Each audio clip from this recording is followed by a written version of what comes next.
Hello students, आज हम पढ़ने वाले हैं हमारी यूनिट 1 का एक बहुत ही इम्पॉर्टेंट टॉपिक जो कि हमारे एग्ज़ाम पर्सपेक्टिव से बहुत ही ज़्यादा इम्पॉर्टेंट है। ये जो डेटा वेयरहाउस स्कीमा है, जैसे हम डेटाबेस में स्कीमा पढ़ते हैं, स्कीमा को डिज़ाइन करने के लिए हम ईआर डायग्राम यूज़ करते हैं। तो स्कीमास क्या होते हैं हमारे, बेसिकली स्कीमास जो होते हैं वो हमें हमारे उस सिस्टम के बारे में पूरी इंफॉर्मेशन देते हैं with the help of A graphical diagram. तो डेटाबेस में हम जैसे कि ईआर डायग्राम यूज़ करते हैं स्कीमा को रिप्रेजेंट करने के लिए। जो ईआर डायग्राम होता है वो हमारे उस डेटाबेस के बारे में पूरी इंफॉर्मेशन हमें प्रोवाइड करता है विद द हेल्प ऑफ क्या, एंटिटीज़, रिलेशनशिप्स, और जो हमारा डायग्राम होता है पूरा, जिसमें कार्डिनलिटीज़ होती हैं, लिंकिंग होती है, वो पूरी हम क्या कर सकते हैं, उससे देख सकते हैं। और उस स्कीमा को देख के हम ये आइडेंटिफाई कर सकते हैं कि हमारा जो डेटाबेस है वो किस टाइप का डेटाबेस है और उसमें किस टाइप की और कितनी टेबल्स हम यूज़ कर रहे हैं। तो सिमिलरली जो डेटाबेस स्कीमा का कॉन्सेप्ट है, सिमिलरली वैसा ही कॉन्सेप्ट है हमारा डेटा वेयरहाउस स्कीमा का। इसमें भी हम क्या करेंगे, इसमें भी हम डायग्राम्स की हेल्प से जो भी एंटिटीज़ हैं, जो भी हम एंटिटीज़ डिस्क्राइब कर रहे हैं और जो भी वो एंटिटीज़ डेटा को डिस्क्राइब कर रही हैं और उनका रिलेशनशिप है उन एंटिटीज़ और डेटा का, उसको हम क्या करेंगे, शो करेंगे।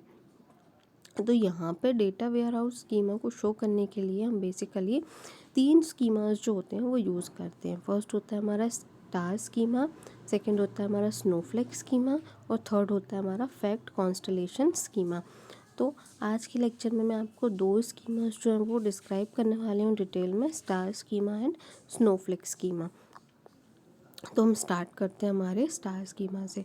सबसे पहले तो इसको हम स्टार स्कीमा क्यों बोलते हैं ये समझ लीजिए, क्योंकि इसका स्ट्रक्चर जो होता है, मतलब इसका डायग्राम स्ट्रक्चर जो होता है वो एक स्टार के जैसा दिखता है लास्ट में पूरा कंप्लीट होने के बाद, इसलिए हम इसको क्या बोलते हैं, स्टार स्कीमा बोलते हैं।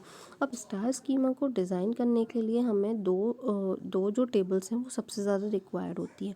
एक होती है हमारी डायमेंशन टेबल, एक होती है हमारी फैक्ट टेबल।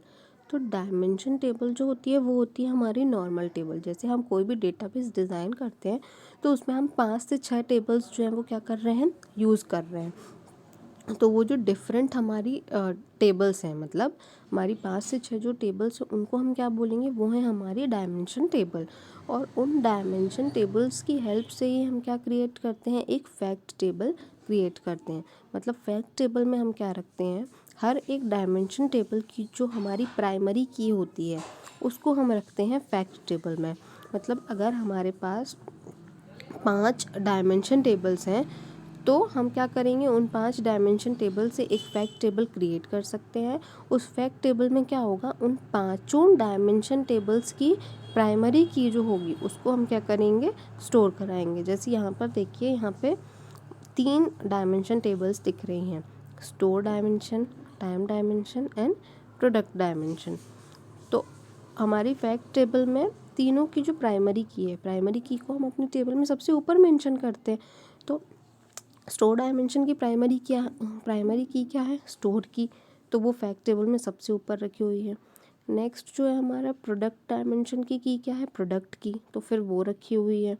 फिर यहाँ पर हमारे टाइम डायमेंशन की क्या है, पीरियड की, तो वो पीरियड की भी रखी हुई है। और 2 जो यूनिट ऑफ प्राइस है वो यहाँ पर मतलब शो नहीं किया हुआ है डायग्राम में, लेकिन उनका भी क्या होगा, ऐसे ही सिमिलर एक एक टेबल बना होगा यूनिट डायमेंशन करके और प्राइस डायमेंशन करके। तो स्टार स्कीमा में हम यही करना है कि हम क्या करेंगे, हमारी 2 टेबल्स क्रिएट करेंगे, एक होगी हमारी डायमेंशन टेबल और एक होगी हमारी फैक्ट टेबल। यहाँ पर हमें पॉइंट टू रिमेंबर ये है कि हमारी डायमेंशन टेबल्स जो है वो कितनी भी हो सकती हैं, लेकिन फैक्ट टेबल जो है वो सिर्फ एक ही होगी। मतलब मोर देन 1 फैक्ट टेबल जो है वो अलाउ नहीं है हमारे स्टार स्कीमा में। तो हमें फैक्ट टेबल जो है वो क्या करना रहेगी, एक ही फैक्ट टेबल हम यूज़ कर सकते हैं और डायमेंशन टेबल्स जो हैं वो हम बहुत सारी यूज़ कर सकते हैं। तो यहाँ पे क्या है कि ये जो है वो हायरार्कीज़ को डायरेक्टली कैप्चर नहीं कर पाते हम, क्योंकि यहाँ पे एक ही फैक्ट टेबल है तो उसको लिंक करने में क्या होती है, थोड़ी सी प्रॉब्लम होती है। इसलिए हायरार्कीज़ को हम क्या नहीं कर सकते, डायरेक्टली कैप्चर नहीं कर सकते हैं। और एवरी पॉइंट जो है in one tuple in each of the dimension and has additional attributes. हम एडिशनल एट्रीब्यूट्स का भी क्या कर सकते हैं, यूज़ कर सकते हैं। अब इसको स्टार स्कीमा को यूज़ करने के लिए हमारे जो बेनिफिट्स हैं वो क्या हैं, ये इजी टू अंडरस्टैंड होता है। फर्स्ट ऑफ ऑल तो ये इजी टू अंडरस्टैंड है, ये इजी टू डिफ़ाइन हायरार्कीज़ है, इससे हम इजीली हायरार्कीज़ को डिफ़ाइन कर पा रहे हैं। और ये रिड्यूस करता है नंबर ऑफ़ फिज़िकल जॉइंट्स। जो जॉइंट्स होते हैं, मतलब हम क्या करते हैं, अगर दो टेबल्स के बीच में एक जॉइंट लगाने तो वो और क्या होती है, फर्दर डिवाइड हो जाती है। तो ये क्या करता है, रिड्यूस करता है नंबर ऑफ़ फिज़िकल जॉइंट्स को, क्योंकि हम एक डायमेंशन टेबल ही यूज़ करते हैं यहाँ पे, एक ही फैक्ट टेबल है, तो जॉइंट्स को, फिज़िकल जॉइंट्स को क्या कर रहा है, ये रिमूव कर रहा है। अब हमारा सेकंड जो टाइप का स्कीमा है, ये था हमारा स्टार स्कीमा। स्टार स्कीमा के बाद जो हमारा सेकंड स्कीमा है वो है हमारा स्नोफ्लेक स्कीमा। स्नोफ्लेक स्कीमा जो होता है वो हमारा वेरिएंट है स्टार स्कीमा का, और ये यूज़ करते हैं हम रिमूव करने के लिए लो कार्डिनलिटी।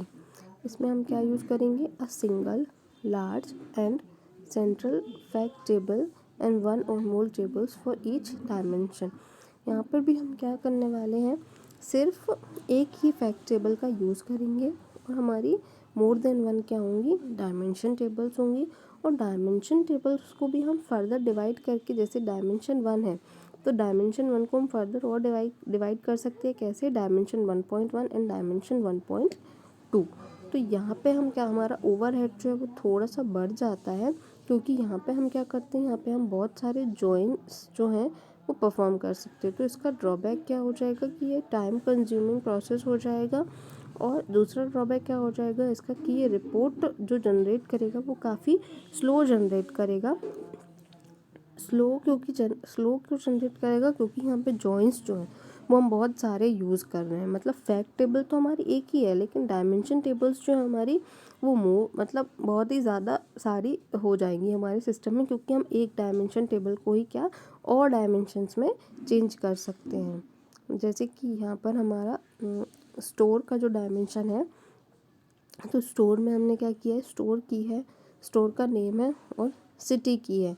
तो सिटी की को भी हम क्या कर सकते हैं, सिटी को भी हम क्या कर सकते हैं, और एक नई डायमेंशन बना सकते हैं उसकी, डायमेंशन टेबल बना सकते हैं उसकी। कैसे, सिटी डायमेंशन टेबल, जिसमें सिटी की में क्या हो जाएगा, सिटी की जो है वो प्राइमरी की हो जाएगी, और क्या हो जाएगा, जैसे सिटी है तो उसको कैसे डिवाइड कर सकते हैं, सिटी है, फिर उसका स्टेट होगा, फिर उसका रीजन होगा, फिर उसका एरिया होगा। तो ऐसे करके ये जो हमारी सिटी की जो टेबल है वो क्या हो जाएगी, और फर्दर डिवाइड हो जाएगी।